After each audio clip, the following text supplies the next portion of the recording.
Are they an Atmos collab? Are they not an Atmos collab? Why is it so confusing?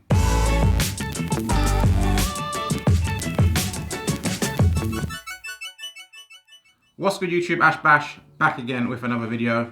And this is my review for the Air Max 1 Qwertee. So this pair right here has led to a little bit of confusion for myself.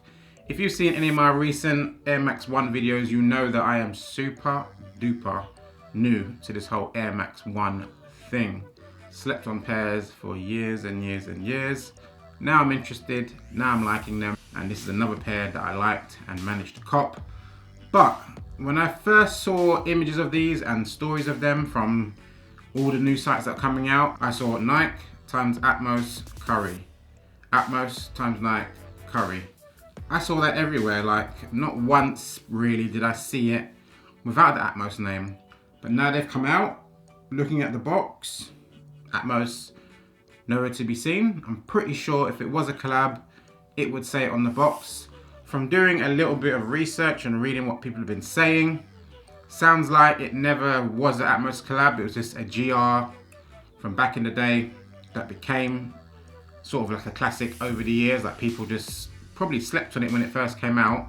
It's one of them things where the colorway, people just slept on it, then eventually it became more popular, and obviously you couldn't get many more, so it was a big deal. And that was like 2003, so 15 years ago that they came out. So I understand why the hype is there, but the whole Atmos thing, I don't know. I've seen some stories about someone from Atmos helped design it. I've seen a story that someone from Atmos came up with the idea and it never actually came out. But looking at the stuff that Atmos has done, with like the elephant print ones and those recent pairs, it's nothing like what they usually do.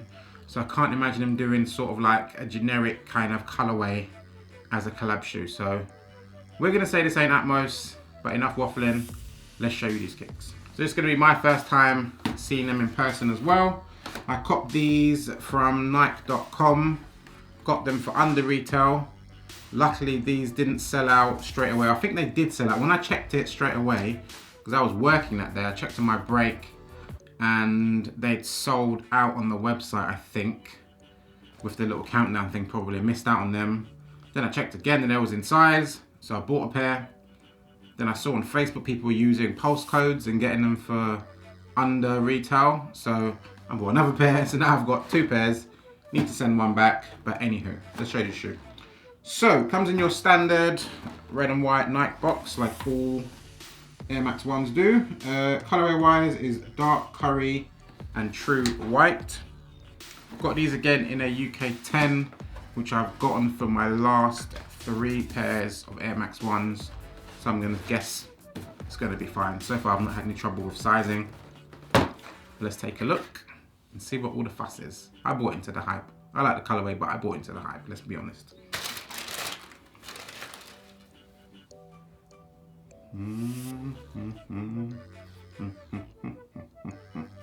Fire, fire, flames.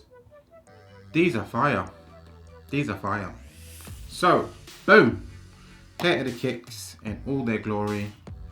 And goddamn, these are super slick. I see why the colorway is super sought after. And I see why people like these so much. Definitely feel a bit more premium than some other pairs that have come out, but still, I don't get why they were £30 more than the watermelons that I got recently, like a whole £30 more. I know I ended up getting them for less than the watermelons technically, but still, why would it be more? I don't know. I don't know. And they're not a quick strike. It doesn't say quick strike on it, so I don't know. But it is what it is. But anywho, these are the shoes, Air Max 1 Qwertees. Let's show you some close-ups and some details of these bad boy sneakers. So this is your standard Air Max 1 silhouette. I have not had any of the older pairs, but I've heard people talk about these having a banana shape and all that, but I can tell you what, these ones right here do not have that banana shape, because these are shaped pretty much like the OG reds that I've got, and people say that is back to the shape that it should be, so don't worry about that. These are pretty much true to the old Qwertees from 2003.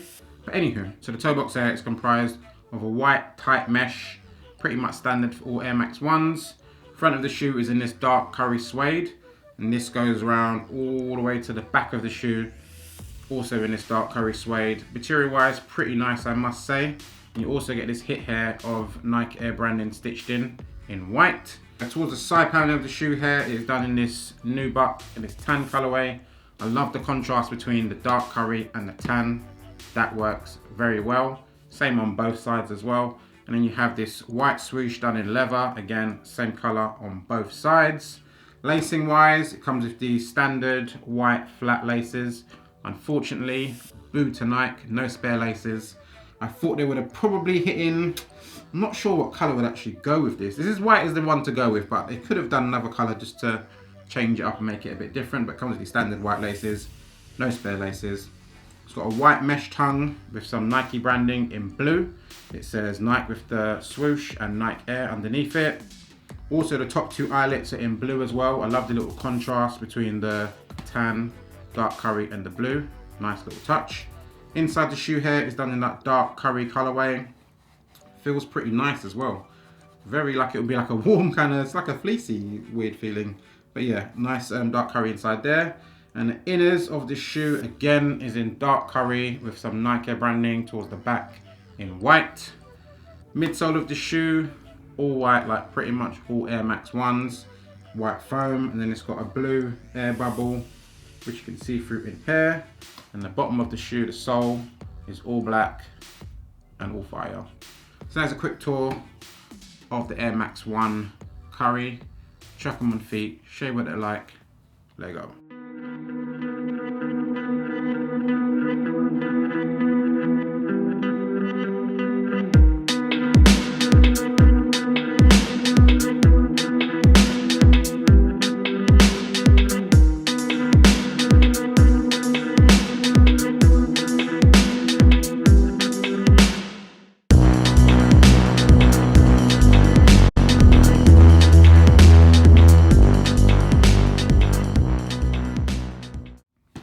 And we're back. So that was a quick look at the Air Max 1 curries on feet. Tell me what you think, if they're looking fire or not. Comfort wise and size wise, well size wise first of all, UK 10 is what I rock in all my Air Max 1s. Again, these fit fine, like no difference. I'd go true to size or whatever you've worn previously in Air Max 1s. This was your first pair of Air Max 1s, true to size. Whatever you rock in Nikes, generally go with that. I've noticed with the 270s, I tried them on recently, I have to go a full size up, but these UK 10, calm. Comfort wise, pretty standard, not the most amazing comfort wise I would say, not for me anyways. It's not uncomfortable at all, but I wouldn't say it's the most comfortable sneaker of all time or anything like that. It is old tech, so you can't really expect that, but comfort wise it's totally fine. It's just nothing groundbreaking or anything like that. But anywho, that's the end of the video. Hopefully you enjoyed this review. Put in the comments if you know anything about this whole Atmos thing. I think I've got to the bottom of it with what I said at the start, but if I'm wrong, if you know anything different, definitely tell me. I'd like to know the whole story with that. Again, as I always say in all my Air Max 1 videos, tag me, tell me some sneakers to check out, some colorways that I might have missed out that I can, preferably stuff that I can actually cop, you know what I mean? Like the new stuff that's coming out, I'm on top of it, but anything old that I might have missed out on, show me, because I've got, this is my 4th pair now, and I want some more because I'm loving these. But anywho, follow me on Instagram, @bashsneakers, link down here, and Twitter is perfection7. I do videos every Monday for my waffle-ons and my reviews, every time I pick up. I'm out, catch you later, boom.